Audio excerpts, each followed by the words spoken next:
Hello, it's your favorite gardening, farming and DIY guy. I am Will. In today's video, I'm just going to demonstrate the destructive nature of Ghanaians, especially those who call themselves Christians or pretend to be Christians. Now, if you meet anyone in Ghana or even anywhere else and they say they are from Ghana, you greet them and they respond with, I'm blessed by God's grace. Anything Christian-y, hold on to your wallet, run far, run fast. Because whatever you trust them with, they're going to ruin it. Now in this video, I'm going to show you the snail farm video that I did last year. And I'm going to show you the state of that snail farm. Now what happened was, last year, just the night or the day before I was supposed to leave Ghana, I built this snail farm, backyard snail farm, just because I love snail farming. It's just so easy. It's one of the most profitable but easiest and probably the cheapest. Zero money, it requires zero money to start with.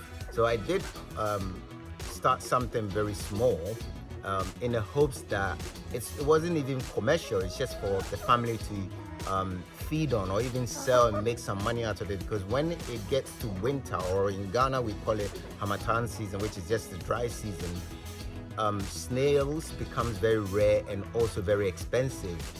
You can literally buy one for almost $1.50 or cents, and so it becomes very, very expensive.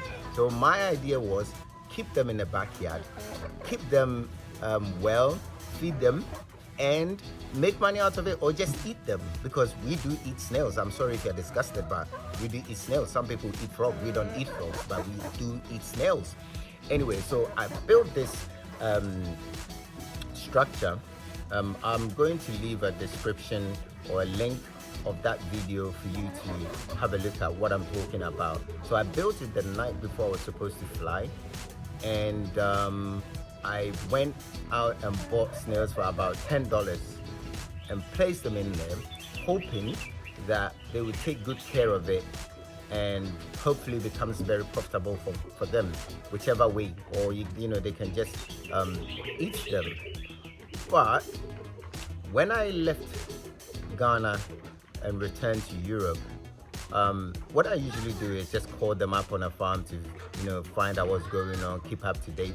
And I asked them about the snail farm, and what they told me initially was, oh, everything is okay. And I didn't really feel the okay in the okay word or response. So I called back a couple of days later. I said, are you sure the snails are okay? And the caretaker, Adams, said, well, we came one morning and all the snails escaped. I said, like, they escaped how? Did you leave the lid open? He said, no, the lid is completely tight and closed. I'm like, so how did they, I mean, it's like, you know, that maybe the snails must have used a spoon or something to dig a hole, a tunnel, and just escape. Anyway, I wasn't really sure about that, but I said, well, it could happen because these guys can be very, very reckless.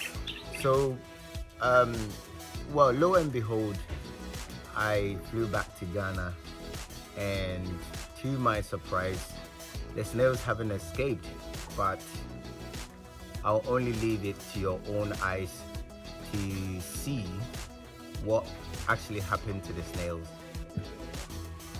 Now, ladies and gentlemen, feast your eyes on the structure that I spent so much time, energy to build the night before I was supposed to fly back to Europe. This is the state of the structure.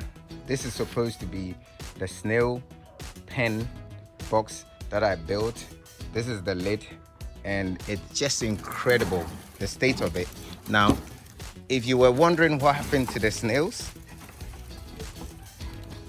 this is what happened to the snails. They actually died. All of them died. And what happened was, the reason why they died, it wasn't because of any diseases. It was because they forgot to feed them. And they forgot to feed them for a very long time. They actually forgot that there was something here, because nobody cared. Nobody had invested their own money into it. And the reason why I added the Christian part of this whole saga to it is they usually say, well, God will provide, well, God will make it possible. Something, it's always something to do with God doing something without them doing anything. So this is what happened. All of it is just gone. Now, if you look at the previous videos, you can see that all of these snails were actually very much alive, and you could actually recognize them as well. That, you know, these snails were the ones. This is not how human beings should live. You cannot leave everything up to God. Now, if you leave everything up to God, God is not going to come down and solve your situation for you. But this is what Ghanaians do. And it's just incredible. It's so heartbreaking that we in the diaspora want to do something back home. You do something, you put them in charge, hoping that they would take care of it, they would benefit off it, and they just destroy whatever you build. It's just incredible.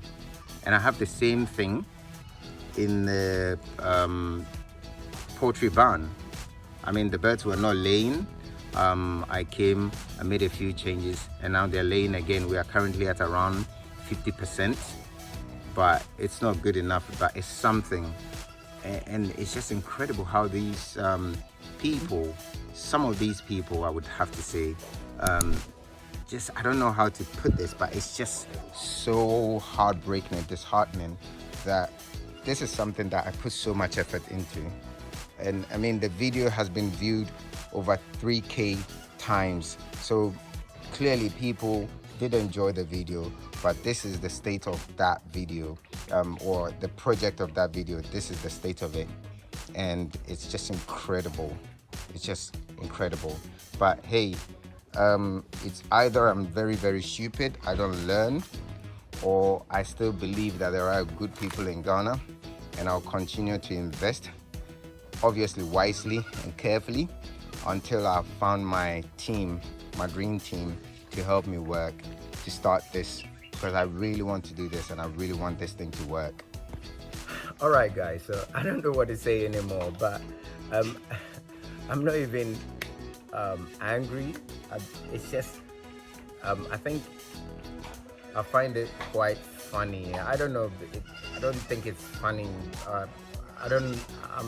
I'm just lost for words, words to describe this situation, this kind of behavior. But it is what I have now. It is what is happening now, and I'm sure a lot of people in the diaspora could also testify to this kind of situation. I mean, I've seen a lot of YouTube videos where, you know, people in the diaspora who come to Africa, well, Ghana, usually you kind of refrain from using Africa because they haven't traveled the rest of Africa like what Amaya does. But this is the kind of situation that we in the diaspora who want to come back and do something fine. I mean, somebody would ask, why am I not, you know, saving up the money and then I'll move here and then start whilst I'm here? The question is really, the answer is really simple. The answer is time, and not time as in I don't have time. I do have time. But what I'm thinking is, whilst I'm saving the money for a year, 2 years, 3 years, however long, I could have started a business and somebody would be here taking care of the business whilst I work my butt off like I do all the time. 7 days a week I work an average of about 13 hours a day. In the winter, in the summer, in the autumn, whichever weather conditions, nobody cares, I go to work. So the idea was, I will work my butt off in those harsh conditions, bring the money, we invest.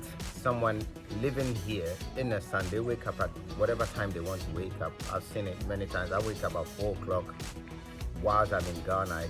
My body is used to it. And you would still find that your workers will wake up at around 7 or 8 in the morning, and you don't complain, because if you do, you leave and they go back to their old patterns. So the idea is, we start the business, They take care of it. We work in Europe, abroad, bring the money, reinvest the money into the business, grow the business, and when the business is big enough to sustain everyone, including myself, then I will move to Ghana, move on to the farm, and we all work together. So that is why we are not saving up the money, or I'm not saving up the money until I move to Ghana, because I'm thinking if I bought a goat today and I had a good person to take care of the goat, in 2-3 years time the goat would have given birth, at least if it's 2 years time, it would have given birth for actually no, yeah, it will be 4 times if it's 2 years, because they have, each pregnancy cycle takes about 5 months, so they would have 2 kids each year. So it's the time that we are trying to utilize, or I'm trying to utilize. That's why I'm like, I'll bring the money now, we start the business, and then I'll bring some more so that we just expand the business as time goes on. So by the time I come back, we're not going to buy the animal fresh, but there will be something going on, there will be some monies coming in, we would have gained very valuable experience. So this is why I'm doing it now. But anyway, enough of the talk. This should have been farm talk, but I decided to, or maybe it could go down to farm talk as well, I don't know. But hey, I don't want to, ramble on for too long. I appreciate you sticking around and watching this video. And if you are not subscribed to the channel, please do subscribe to the channel. I'm heading towards the 3K. My aim is like 5K and then 10K, and it just goes on and on. So please continue to subscribe. Tell a friend to tell a friend, tell the other friend to also subscribe. Hit the notification button so you get all the new videos that I'm about to post, raw and edited versions. Also like, share, comment, and I'll see you in the next video. Until then, it's your favorite gardening, farming, and DIY guy. I am Will, and I'm off to sleep. I'm actually off to go and work in a goat shed for the next video.